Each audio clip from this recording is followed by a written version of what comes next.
Topic start करने वाले हैं, that is the second part of the banking system, और जिसके अंदर हम कर रहे हैं central bank. Clear? I hope पहले वाला जो हमने किया था that is a commercial bank, तो आई होप आपको समझ में आया होगा। अभी जो हम कर रहे हैं वो कर रहे हैं हम सेंट्रल बैंक। सेंट्रल बैंक यानी आरबीआई, आरबीआई यानी reserve bank of India. Reserve bank of India मतलब कि आपका पूरा जो बैंकिंग सिस्टम होता है उस बैंकिंग सिस्टम का जो हेड होता है, एक तरीके से आपके घर के दादाजी, इसी तरीके से भारत के अंदर जैसे पूरा पूरा इंडिया है तो उस इंडिया के अंदर पूरे बैंकिंग सिस्टम का जो हेड है वो कहलाएगा आपका सेंट्रल बैंक, या फिर आरबीआई से बोलेंगे रिजर्व बैंक ऑफ इंडिया। क्या बोलेंगे? रिजर्व बैंक ऑफ इंडिया, ये बोलेंगे। अब रिजर्व बैंक ऑफ इंडिया को अगर मैंने बोला सुप्रीम, तो मैं बोलूंगी सुप्रीम बोलूंगी या एपेक्स बोलूंगी। कभी भी अगर क्वेश्चन आता है तो यहाँ से आपका छोटा सा क्वेश्चन आ जाता है, that is an apex body, A P E X, apex. Apex का मतलब होता है सुप्रीम या सबसे बड़ा। तो है क्या? रिजर्व बैंक ऑफ इंडिया क्या है? एक एपेक्स बॉडी है, सबसे सुप्रीम है, पूरे भारत के अंदर सबसे बड़ा जो बॉडी है that is known as a central bank, या फिर आपका RBI, reserve bank of India. पहला कंसेप्ट। दूसरा कंसेप्ट हो गया कि आखिर सेंट्रल बैंक करता क्या है। तो बेटा सेंट्रल बैंक क्या करेगा? जो हमारा मॉनेटरी सिस्टम है, हम प्रीवियस चैप्टर में मनी पढ़ के आए हैं, जितना भी मॉनेटरी सिस्टम है, जितना भी हमारा मौद्रिक चेंज है, उसको क्या करने का काम करता है? मॉनेटरी सिस्टम को कंट्रोल करने का काम करता है, ऑपरेट करने का काम करता है, रेगुलेट करने का काम करता है, और डायरेक्ट करने का काम करता है, और डायरेक्ट करने का काम करता है। किसको? भाई जो आपकी मनी सप्लाई है, जो आपकी मनी सप्लाई है किसी कंट्री के अंदर, यानी पूरी पूरी जो आपकी मनी सप्लाई है वो कितनी होगी, बढ़ेगी कब, घटेगी कब, उसको कैसे ऑपरेट किया जाएगा, किसको कितना लोन देना है, कितना पैसा किसके पास होना चाहिए, कहाँ होना चाहिए, गवर्नमेंट की कंपनी में कितना पैसा लगना चाहिए, प्राइवेट की कंपनी में कैसे ऑपरेट किया जाएगा पैसा, वो रेगुलेट करना, समय समय पे चेक करना, समय समय पे उसको कंट्रोल करने की। रेगुलेशन का मतलब क्या होता है? उसके ऊपर पाबंदियां लगा देना कि आप ज्यादा लोन नहीं दे सकते, कम लोन नहीं दे सकते, आपको इसी फील्ड में सारा लोन नहीं देना है ना। तो सारे के सारे कमर्शियल बैंक के ऊपर रेगुलेशन करने का अधिकार किसके पास है? आरबीआई के पास है। और डायरेक्ट करना, डायरेक्ट करने का मतलब होता है कि आपका पैसा किस तरीके से जनरेट किया जाना चाहिए, मनी क्रिएशन कैसे किया जाना चाहिए, आपकी लीगल रिजर्व रेशियो की क्वालिटी क्या होनी चाहिए, क्वांटिटी क्या होनी चाहिए, यानी मनी को, जो भी पैसा है मार्केट के अंदर, उसको कंट्रोल करना। अब यहाँ पे क्वेश्चन आता है कि आखिर ये पैसा आया कहां से। कंसेप्ट ये आता है कि आखिर ये पैसा आया कहां से। देखो सिंपल है कि हम एंशियंट समय से ही हमने बोला मनी कोई भी ऐसी चीज होती है जिसको मीडियम ऑफ एक्सचेंज के लिए यूटिलाइज करना है।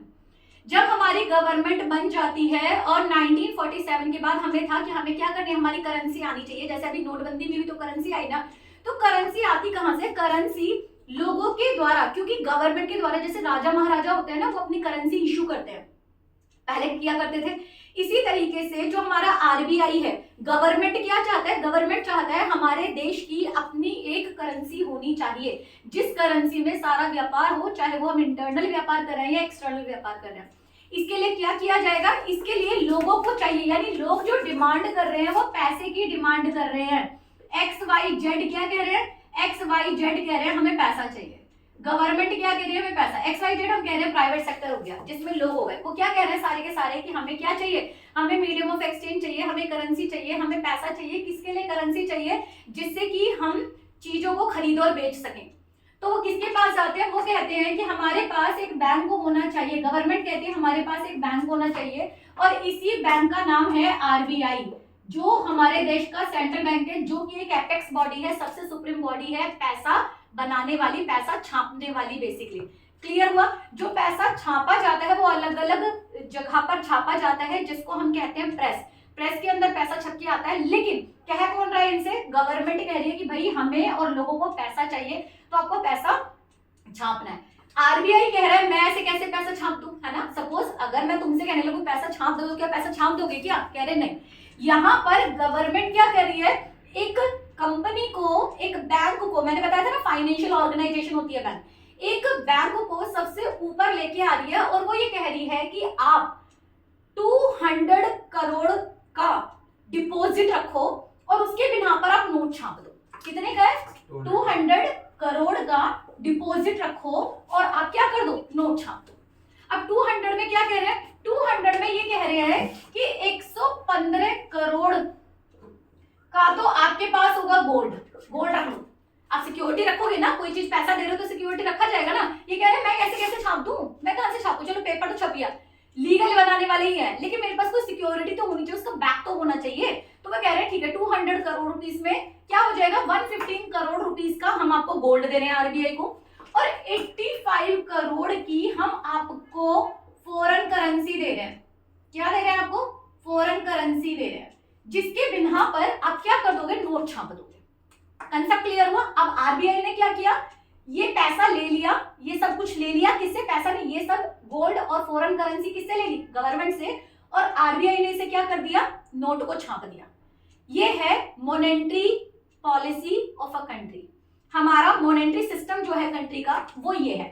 दिस इज नॉन, अगर आपसे क्वेश्चन पूछा जाता है what is monetary system of India, तो monetary system of India, RBI will issue the note in an economy on the behalf of the government after keeping 200 crore reserve in which 115 crore rupees will be deposited in the form of the gold, whereas 85 crore rupees will be kept as a foreign currency with RBI and RBI will issue note.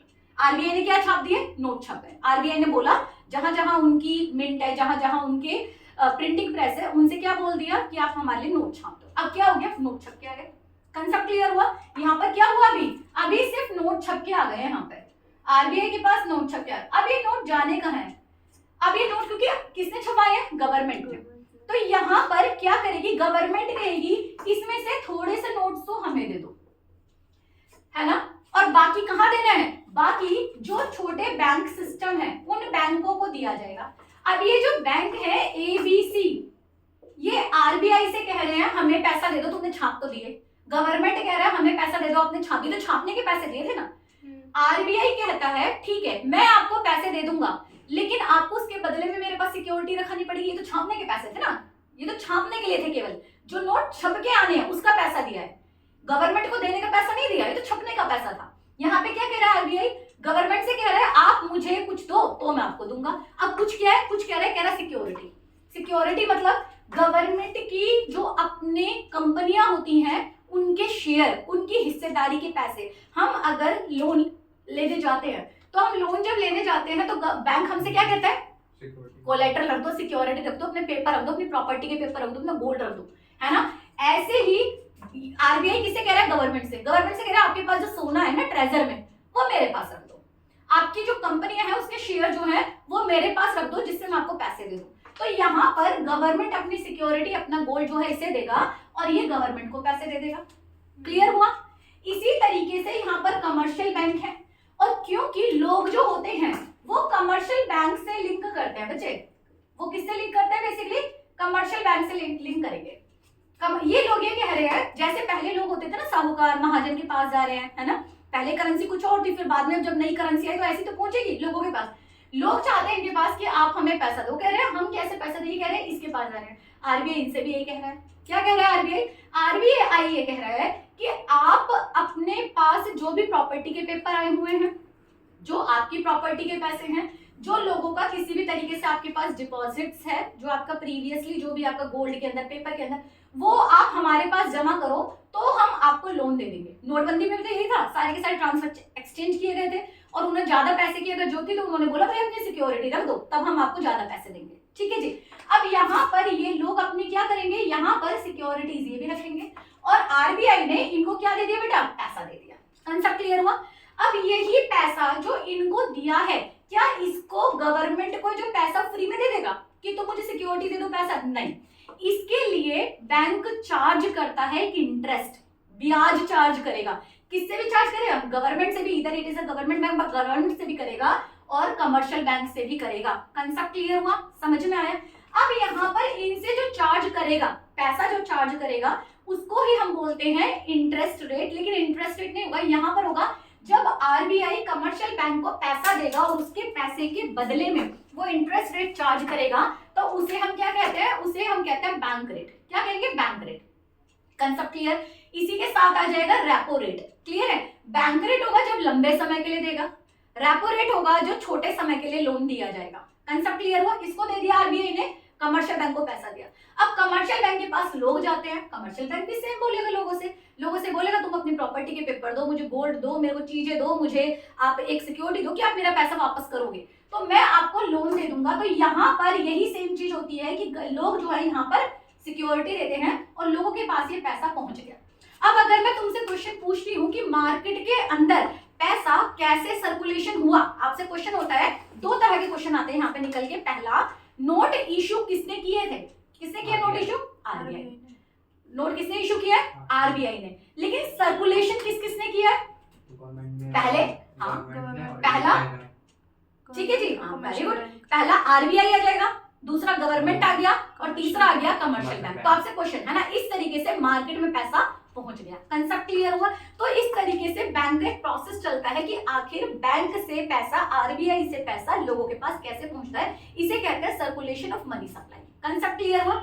यही काम कौन कर रहा है? ये काम कर रहा है सेंट्रल बैंक। सबसे ऊपर कौन काम कर रहा है? Central bank. तो सेंट्रल बैंक कर क्या रहा है? सेंट्रल बैंक ये जो सारा का सारा पैसा इशू किया गया है, सर्कुलेट किया गया है, वो कितना किया जाएगा कंट्रोल करता है। उसको कैसे ऑपरेट किया जाएगा, ऑपरेट कर रहा है। उसको कहां पे रेगुलेशन करना है। अब यहाँ पे इन्होंने कमर्शियल बैंक को सारा का सारा पैसा दे दिया और कमर्शियल बैंक ने सारा का सारा पैसा लोन दे दिया, तो क्या होगा? मार्केट में बहुत पैसा आ जाएगा, बहुत पैसा आ जाएगा, लोगों की डिमांड बढ़ जाएगी। इतनी सप्लाई नहीं होगी जिससे डिमांड बढ़ गई। डिमांड बढ़ने से क्या हो जाएगी? महंगाई। वेरी गुड, महंगाई बढ़ जाएगी। और अगर ये महंगाई बढ़ गई, अगर ये महंगाई बहुत ज्यादा बढ़ गई तो वो क्या होगा? मार्केट के अंदर इन्फ्लेशन आ जाएगा। इन्फ्लेशन का मतलब होता है मार्केट में पैसा बहुत ज्यादा होने की वजह से चीजों के रेट बहुत ज्यादा बढ़ गए, और चीजों के रेट अगर बढ़ गए तो बहुत सारे ऐसे लोग होंगे जिनके पास पैसा ही नहीं है, तो चीजें महंगी हो गई। पहले वो परचेस कर सकते थे, अब नहीं, तो महंगाई। अब क्या करेगा आरबीआई? यहाँ पे रूल्स रेगुलेशन बनाएगा, कहेगा नहीं, इतना पैसा आप नहीं दे सकते। Concept clear? आपको रेगुलेट करना जरूरी है, आपके ऊपर नियम लगेंगे, कानून लगेंगे।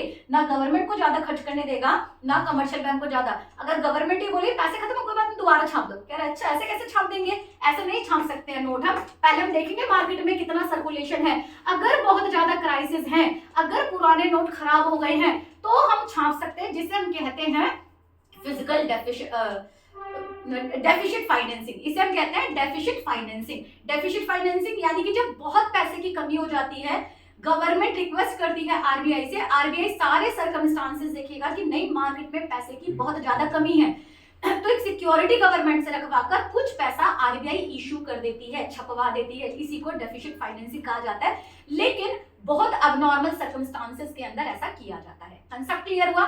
समझ में आ गया? तो यही मेन क्या हो गया, ये फंक्शंस हो गए किसके? आरबीआई के। आरबीआई क्या कर रही है? आरबीआई सबसे पहला काम करेगी, नोट को इशू करेगी, नोट को सर्कुलेट कराएगी गवर्नमेंट के द्वारा, कमर्शियल बैंक के द्वारा लोगों के पास। उसमें क्या करेगी? फिर वो जो पैसा मार्केट में पहुंच चुका है उसको कंट्रोल करने का काम करेगी, रेगुलेट करने का काम करेगी, डायरेक्ट करने का काम करेगी। समझ में आया? ये कौन करेगा? Central bank. तो अगर आपसे पूछा जाता है what is a central bank, तो आप बोलोगे central bank is a RBI और the apex bank of any country. किसी भी कंट्री का सबसे सुप्रीम बैंक जो होता है वो आरबीआई होता है। करेगा क्या? Which control, operate, regulate, direct the monetary system of that country. जो क्या करेगा? जो कंट्रोल करने काम करेगा, ऑपरेट करने काम करेगा, रेगुलेट करने का काम करेगा, डायरेक्ट करने का काम करेगा, किसका? उस कंट्री का मॉनेटरी सिस्टम। ये होता है सेंट्रल बैंक। Concept clear? अब जो हमने पढ़ा वो सारे के सारे ही इसके क्या हो जाएंगे? फंक्शन। आरबीआई क्या करता है? आरबीआई की फंक्शंस आ जाएंगे या सेंट्रल बैंक के फंक्शन। सेंट्रल क्यों हो रहे हैं? क्योंकि सारे बैंकों का फादर बन के बैठ गया, सारे बैंकों का ग्रैंडफादर बन के बैठ गया, सबसे ऊपर बन गया, तो सेंट्रल हो गया। सब वहीं से डायरेक्ट हो रहे हैं, रेगुलेट हो रहे हैं। तो सेंट्रल बैंक का सबसे पहला होता है करेंसी अथॉरिटी। करेंसी अथॉरिटी अभी बताया मैंने। करेंसी अथॉरिटी क्या करेगा? इशू करेगा नोट। करेंसी अथॉरिटी क्या होगा? इशू। अब क्योंकि अगर सिर्फ हमने आरबीआई को ही नोट छापने की परमिशन दी हुई है गवर्नमेंट ने, इसका मतलब है सारी जितनी भी मनी होंगी वो सब होमोजीनियस होगी, एक जैसी होगी, एक ही जैसा लगेगा। फेक करेंसी मार्केट में नहीं आएगी, है ना? क्योंकि अगर हम सबको दे दें, सारे बैंकों को दे दो भाई अपने आप छाप लो, तो बहुत ज्यादा फ्लो आ जाएगा, बहुत ज्यादा इन्फ्लेशन आ जाएगी, बहुत ज्यादा पॉवर्टी हो सकती है, अनएम्प्लॉयमेंट हो सकती है, क्योंकि महंगाई बढ़ जाएगी। तो that is the main reason कि करेंसी की डुप्लीकेसी ना हो, करेंसी के अमाउंट को चेक किया जा सके, है ना? करेंसी को चेक किया जा सके कि वो एक जैसी है, फेक करेंसी को रिकॉग्नाइज किया जा सके, फेक करेंसी मार्केट में ना आ पाए। इसीलिए होल सोल पावर किसको दी जाती है? आरबीआई को दी जाती है। करेंसी अथॉरिटी यानी कि केवल आरबीआई के पास है कि वो करेंसी को इशू कर सकता है। बेटा जो टॉपिक हम कर रहे हैं ना that is banker to the government, यानी कि जो हमारा बैंक होता है आरबीआई होता है वो किसका बैंक है?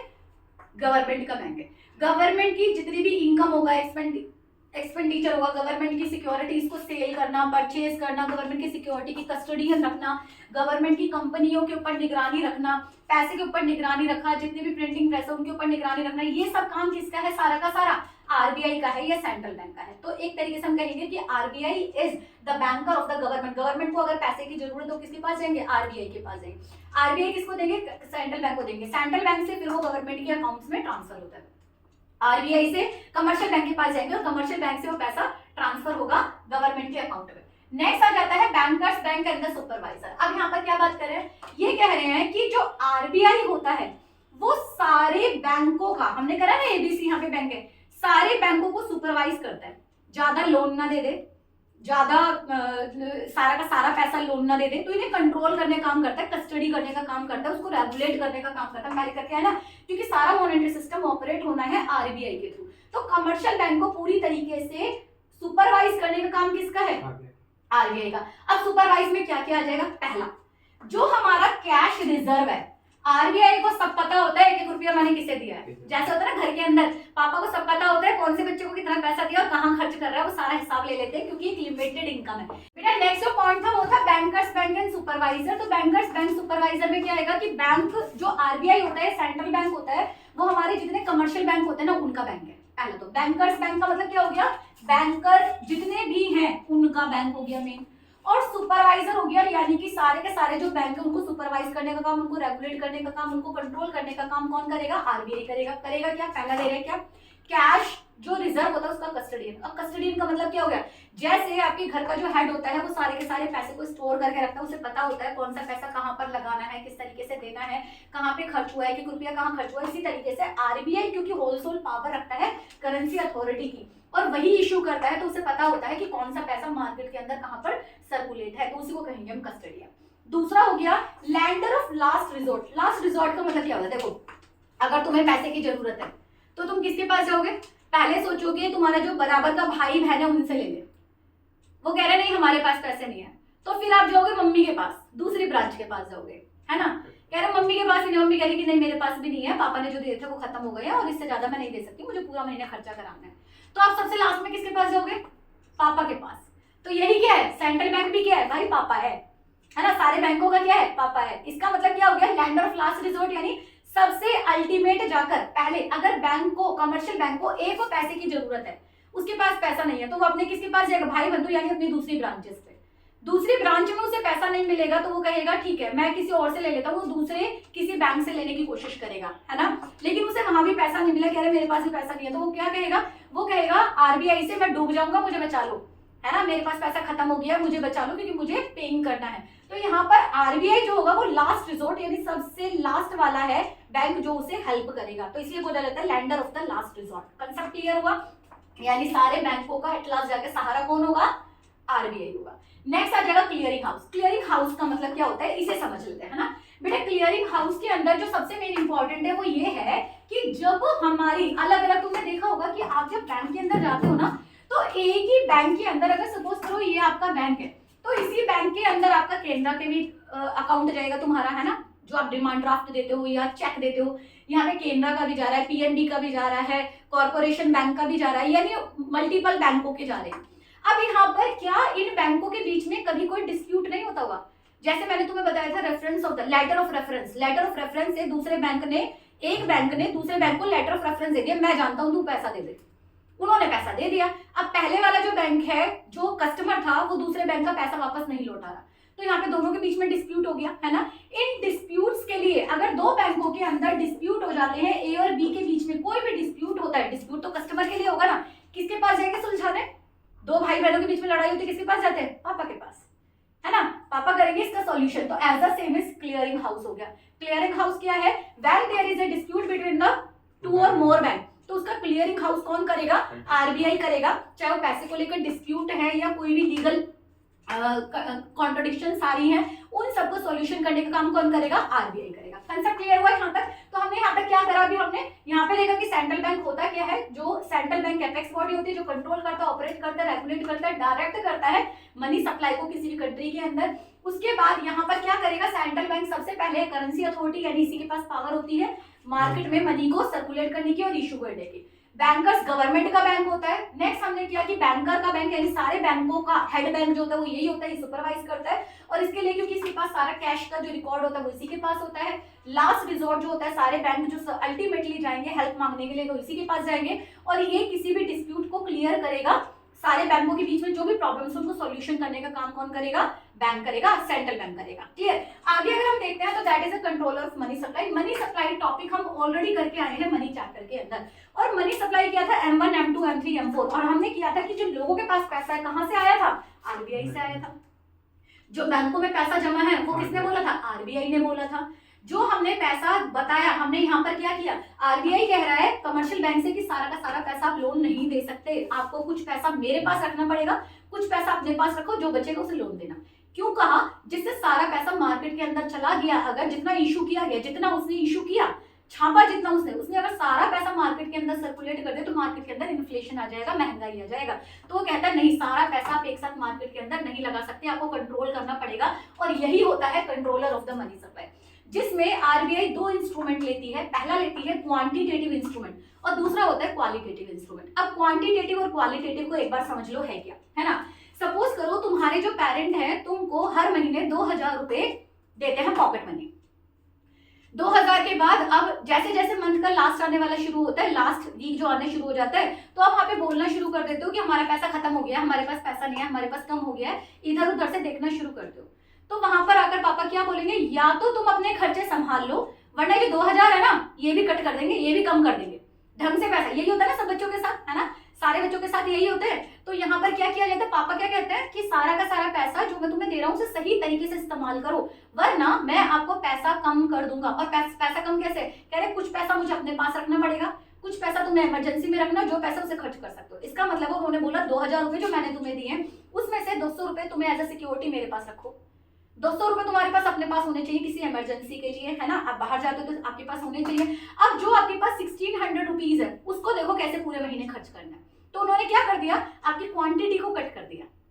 समझ में आया। ऐसे ही करता है बैंक। बैंक क्या कहता है, RBI या सेंट्रल बैंक कहता है कि जो भी पैसा मैंने आपको दिया हुआ है, कमर्शियल बैंक को जो पैसा हम पहले देके आए ना, कमर्शियल बैंक के पास जो भी पैसा है वो तुम सारा लोन नहीं दे सकते, उसके लिए आपको क्या करना पड़ेगा, उसके लिए आपको लिमिटेड पैसा जो है, कुछ पैसा अपने पास रखना है, कुछ पैसा मेरे पास रखना है और बाकी आप लोन दे सकते हो। पहली चीज। दूसरी चीज, बैंक यहाँ पे जब देखता है ना कि जो बैंक है कमर्शियल बैंक है उन्होंने सस्ता लोन कर रखा है इसलिए लोग जल्दी लोन ले रहे हैं, लोन ही लिया जाता है ना, क्योंकि आप पहले कह चुके हैं except the deposit and providing loan commercial bank. तो लोन क्या दे रहा है, कमर्शियल बैंक सस्ते लोन दे रहा है। अब सपोज तुम्हें सस्ता लोन मिलने लगे, आईफोन है, आईफोन का अगर सपोज करो तुम्हें 16% पे लोन मिल रहा है कि आईफोन ले लो तुम 70,000 का, 16% का लोन है, कह रहे नहीं भैया जो हमारा जो फोन हो जाएगा वो 70-80 हजार का हो जाएगा, हम नहीं ले रहे हैं। लेकिन अगर बैंक तुम्हें कह दे 1% पे लोन है और तुम्हें 2000 रुपए महीना देने हैं केवल, तो तुम क्या बोलोगे, भाई 2000 रुपए महीना तुम बचा सकते हैं, है ना, 2000 रुपए की तो पॉकेट मनी हमें मिल रही है, तो 2000 देके हम आईफोन ले लेंगे, है ना। तो यहाँ पर क्या हो जाएगा, आईफोन की डिमांड एकदम से बहुत तेजी से हाई चली जाएगी, जो सही नहीं है। तो RBI क्या कहता है, सस्ता लोन नहीं देने का है। समझ में आया। और RBI सस्ते लोन को क्या करेगा, यहाँ पर बोलेगा कि आप सस्ता लोन ना देने के लिए आप क्या कर दो, यहाँ पर जो बैंक रेट है आप क्या करोगे, यहाँ पर बैंक रेट। बैंक रेट क्या होता है, जिस पर RBI कमर्शियल बैंक को लोन देता है तो बैंक रेट को हाई कर देगा। जब उसने अपना लोन हाई कर दिया तो इंटरेस्ट रेट भी हाई हो जाएगा। वो क्या करेगा, रेपो रेट, रेपो रेट होता है शॉर्ट टर्म लोन, है ना, दो रेट बताए थे ना मैंने, जिस पर दोनों ही लोन होंगे जिस पर RBI कमर्शियल बैंक को लोन देगा, बैंक रेट भी और रेपो रेट दोनों ही क्या है, वो इंटरेस्ट रेट है जिस पर RBI लोन दे रहा है कमर्शियल बैंक को, एक लॉन्ग टर्म के लिए, एक शॉर्ट टर्म के लिए। क्लियर है। तो वो दोनों को बढ़ा देगा जिससे लोन क्या हो गया, कमर्शियल बैंक के लिए महंगा हो गया। अब क्या कमर्शियल बैंक सस्ता दे सकता है लोगों को लोन, नहीं दे पाएगा। इसका मतलब है कमर्शियल बैंक के पास पैसा बच गया। क्या कर दिया उसने, क्वांटिटेटिव लगा दिए। समझ में आया। तीसरी चीज जो यहाँ पर आएगी वो आएगी मार्केट में सिक्योरिटी का सेल एंड परचेज। जो गवर्नमेंट है, मैंने बताया था कि गवर्नमेंट की जो सिक्योरिटीज होती है वो सेल और परचेज की जाती है बैंकों के द्वारा। यहाँ पर RBI इन्हें कंट्रोल कहेगा, ये कहेगा कि भाई आपको जब मार्केट में पैसा ज्यादा है तो मार्केट से पैसा निकाल लो। क्या करके, गवर्नमेंट की जो सिक्योरिटी है, गवर्नमेंट की सिक्योरिटी, आप सपोज करो कोई चीज आप सेल कर दो तभी तो पैसा आता है। तो गवर्नमेंट की सिक्योरिटी मार्केट में सेल कर दो, बताया था ना कि लोगों को विश्वास होता है बैंक के ऊपर, तो आप गवर्नमेंट की सिक्योरिटी सेल कर दो और पैसा वहां से निकाल लो। जब पैसा कम हो जाए मार्केट के अंदर तो गवर्नमेंट की जो सिक्योरिटी है उनको परचेज कर लो और पैसा वापस दे दो मार्केट के अंदर। तो इससे क्या होगा, मार्केट में पैसा कम रह गया, और कम रहेगा तो इन्फ्लेशन फैलने के चांसेस नहीं होंगे। कंसेप्ट क्लियर हुआ। ये सब क्या है, ये है आपकी क्वालिटेटिव इंस्ट्रूमेंट। देख लेते हैं क्या क्या है। पहला, सबसे पहले हम कह रहे हैं बैंक रेट को ही हम डिस्काउंट रेट कहते हैं। बैंक रेट क्या होता है, the rate on which RBI give loan या central bank give loan to the commercial bank. तो इसको क्या करेगा, हाई कर देगा या लो कर देगा अकॉर्डिंग टू द, किसको कंट्रोल करने के लिए, मार्केट सप्लाई, मनी सप्लाई को। दूसरा क्या हो जाएगा, ओपन मार्केट ऑपरेशन। बेटा ओपन मार्केट ऑपरेशन को ओएमओ बोलते हैं, और इसको कहते हैं sale and purchase of government security, जो अभी बताया ना मैंने, sale and purchase of government security. अब गवर्नमेंट कब इसको सेल करेगी और कब परचेज करेगी? सेल कब करेगी इसे? सेल करेगी जब मार्केट से पैसा निकाल लेना है, और परचेज कब करेगी? जब मार्केट में पैसा डाल देना है। समझ में आ गया? अगर गवर्नमेंट अपनी सिक्योरिटी को, यहां पर गवर्नमेंट की सिक्योरिटी को सेल किया जाएगा या परचेज किया जाएगा। देखो कोई चीज अगर मैं सेल कर रही हूं तो गवर्नमेंट पैसा ले लेगी, बैंक जो है पैसा ले लेगी, और परचेज करिए तो पैसा देगी। यानी मनी का फ्लो कहां जाएगा, मनी बैंक के पास आ जाएगी, ठीक है, और मनी लोगों के पास, पीपल के पास चली जाएगी। यहाँ पर परचेज अगर कर लिया तो अगर लोगों के पास है तो मनी पहुंचाना है। अगर मार्केट में मनी कम हो जाए तो सिक्योरिटी क्या कर लेगी, परचेज। और मार्केट में पैसा अगर ज्यादा है तो क्या कर लेगी, सेल। भाई मैंने ये पेन तुम्हें सेल कर दिया तो पैसा मुझे आएगा ना, तो मैंने अपनी सिक्योरिटी तुम्हें बेच दी, पैसा मेरे पास आ गया क्योंकि मार्केट में पैसा ज्यादा था, मैंने इन्फ्लेशन कंट्रोल कर ली। कंसेप्ट क्लियर हुआ? तो दीज आर द इंस्ट्रूमेंट। जो इंस्ट्रूमेंट है सेकंड वाला, इसे कहते हैं open market operation, selling and purchasing of government security to control the money supply in the market. Concept clear? Third point आ जाएगा लीगल रिजर्व रिक्वायरमेंट। मैंने अभी तुम्हें एक चीज बताई थी कि यहाँ पर आरबीआई जो है वो कहेगा मैंने तुम्हें पैसा तो दे दिया बैंकों को, लेकिन कुछ पैसा तुम्हें मेरे पास रखना होगा। तो जब पैसा रखा जाएगा आरबीआई के पास, उसे बोला जाता है CRR, cash reserve ratio. Clear? और जो पैसा आरबीआई ये कह रहा है बैंक अपने साथ रखेंगे, बैंक रखेंगे, कमर्शियल बैंक अपने साथ रखेंगे, उसे कहा जाता है SLR, statutory liquid ratio. Clear है? क्या करेंगे, जो अपने पास रखेगा उसे SLR, और अगर हम इन दोनों को मिला देते हैं तो बन जाएगा आपका LRR, legal reserve ratio. Clear हुआ? क्या बोलेंगे इसे, लीगल रिजर्व रेशियो, कि जो पैसा बैंक ने, अब इसमें करा क्या, ये तुम्हारे पास सीधी सी बात है, पैसा था तुम्हारे पास ज्यादा, तुम खर्च कर रहे थे, तुमसे मैंने बोला कि थोड़ा सा पैसा मुझे मेरे पास रख दो, थोड़ा सा अपने पास रखना पड़ेगा, बाकी जो पैसा उसे खर्च कर लो। यही सेम है, आरबीआई कह रहा है कुछ पैसा, मैंने जो पैसा तुम्हें दिया सारा लोन नहीं दे सकते, कुछ पैसा मेरे पास रख दो CRR, कुछ पैसा अपने पास रख लो SLR, और जो पैसा बचा वो लोन दे दो। तो इसका मतलब है अब अगर मार्केट में पैसा ज्यादा है तो वो CRR और SLR को बढ़ा देंगे, है ना, मार्केट से पैसा क्या हो गया, कम। अगर मार्केट में पैसा कम है तो इसे कम कर देंगे तो मार्केट में पैसा ज्यादा फ्लो हो गया। कंसेप्ट क्लियर हुआ? नेक्स्ट आ जाएगा आपका लास्ट में, ये यहां से नेक्स्ट आ जाएगा क्वालिटेटिव। ये हो गए क्वांटिटेटिव इंस्ट्रूमेंट, जब आप क्वांटिटी को घटाया बढ़ा जा रहे हो। नेक्स्ट क्या कह रहे हैं, क्वालिटेटिव इंस्ट्रूमेंट। बेटा क्वालिटी का मतलब क्या होता है, क्वालिटी का मतलब ये होता है, बेटा देख मान जाया तो, वरना देख तेरी पॉकेट मनी जो है वो कट, है ना, मैं तुझे बार बार समझा रहा हूं, या तो खर्चे कम कर दो, कहते हैं ना पापा मम्मी घर में, या तो खर्चे कम कर दो, पॉकेट मनी पे सीजर चल जाएगी आपकी। समझा रहे हैं हम तुम्हें, तो वही समझाना जो होता है, जब आप क्वांटिटी कम कर रहे हो, पैसा ही कम कर दिया तुमने तो क्वांटिटेटिव हो गया, लेकिन जब आप तुम्हें समझा रहे हैं तो वो हो गया क्वालिटेटिव, गुणात्मक है बेसिकली। क्या कह रहे हैं, यहां से स्टार्ट कर ले मोरल सुएशन से। मोरल सुएशन क्या है, या तो मान जाओ कमर्शियल बैंक से कह रहे हैं आपको जितना बोला हुआ है कि इतना ही लोन देना है, आपको बोला हुआ है CRR इतना रखना है, SLR इतना रखना है, क्रेडिट राशनिंग करनी है, इससे ज्यादा लोन आपको नहीं देना, आप कर लो वरना हम आपको नोटिस थमा देंगे। पहली बार नोटिस देंगे, दूसरी बार नोटिस देंगे, तीसरी बार आपका बैंक बंद कर देंगे, या तो मान जाओ, प्यार से समझा रहे हैं तुम्हें, यही होता है मोरल सुएशन। क्लियर हुआ? दूसरा हो गया, इसी से निकल के आ जाएगा सेलेक्टिव क्रेडिट कंट्रोल। ये कह रहे हैं आप किसी भी ऐसे पर्पस के लिए बहुत सारा लोन नहीं दे सकते हो जो मार्केट के लिए अच्छा ना हो। आप यहाँ पे पॉजिटिव और नेगेटिव लेते हैं। लोन जो होता है क्रेडिट कंट्रोल, क्रेडिट का मतलब है जो लोन दे रहे हैं। ऐसा नहीं है कि मैंने बोला कि भाई फोन है, फोन आ गया मार्केट में तो सबको आप लोन फ्री में दे रहे हो, नहीं। वो ये कह रहे हैं कि आपको हर जगह के लिए, अगर आप होम लोन ले रहे हो, कमर्शियल लोन दे रहे हो, आप कार लोन दे रहे हो, आप एजुकेशनल लोन दे रहे हो, तो वो सेलेक्टिव जो है, या आप लॉटरी खेलने के लिए लोन दे रहे हो, मतलब किसी भी पर्पस के लिए जो आप लोन दे रहे हो, वो लोन आप फ्री हैंड नहीं दे सकते। कंसेप्ट क्लियर हुआ। और उसके बाद नेक्स्ट जो आ जाएगा वो आएगा मार्जिन रिक्वायरमेंट। इसको मैंने सबसे लास्ट इसलिए लिया थोड़ा सा क्योंकि पेपर में आता भी है और इंपॉर्टेंट भी है। मार्जिन रिक्वायरमेंट है क्या बेटा? देखो बिल्कुल मैंने यहीं पे लिखा हुआ है, sale and purchasing of the security of the people, ये दिया हुआ है ना। ये यहाँ पर है, जब आप सेल और परचेस कर रहे हो तो क्या हो गया? ओएमओ है ना, ओपन मार्केट ऑपरेशन क्या था? Sale and purchase of the government security. लेकिन सेल और परचेज ऑफ गवर्नमेंट सिक्योरिटी क्या कह रहा है? आरबीआई एक रेट फिक्स करता है, आरबीआई एक रेट फिक्स करता है कि 40% पे आप गवर्नमेंट की सिक्योरिटी को सेल कर सकते हो।